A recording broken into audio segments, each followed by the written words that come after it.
मला ते आवडलं नाही कारण तसंच जातीयवाद तो मला सहन नाही झाला. एक दोन वर्ष काढली मी.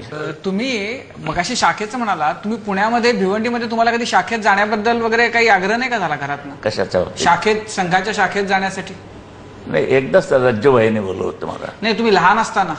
लहान असताना मी शिवाजी पार्कच्या शाखेमध्ये हे केलं होतं, जात होता. माझ्या वडिलांनी सांगितलं घरी बसून काय करतोय, जा शाखेत तिकडे जरा व्यायाम कर. तिथे व्यायाम कसला,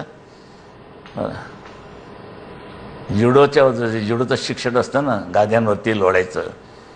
याला काय मारामारी करताना काय गाद्या तुमच्या ते हाताळणाऱ्यात, त्या लाठ्या काठ्या इकडून तिकडून काय शत्रुत्व सांगणार, आम्ही आता मागून येतोय लाठी मागे घ्या, असं काही होणार आहे काय?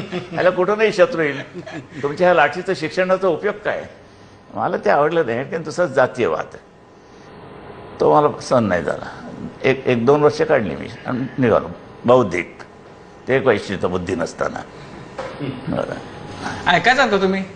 बौद्धिक ऐकलीत? कसले बौद्धिक, त्या वयात कसलं बौद्धिक कळतं त्याला, आम्हाला स्वतःला नव्हतं काय कळत. जातीवादाचं काय तुम्हाला हे दिसलं?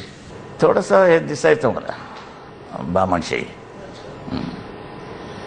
मी तो नायकाला, आमचे नाईक होते आमच्या ग्रुपचे, त्यानंच मी विचारलं, म्हटलं असं असं इथे सगळे हे दिसत आहेत, ब्राह्मण दिसत आहेत. नाही म्हणे, माटुंगेच्यावर एक खूप सिंधी आहेत. म्हटलं ते सिंधी आहेत?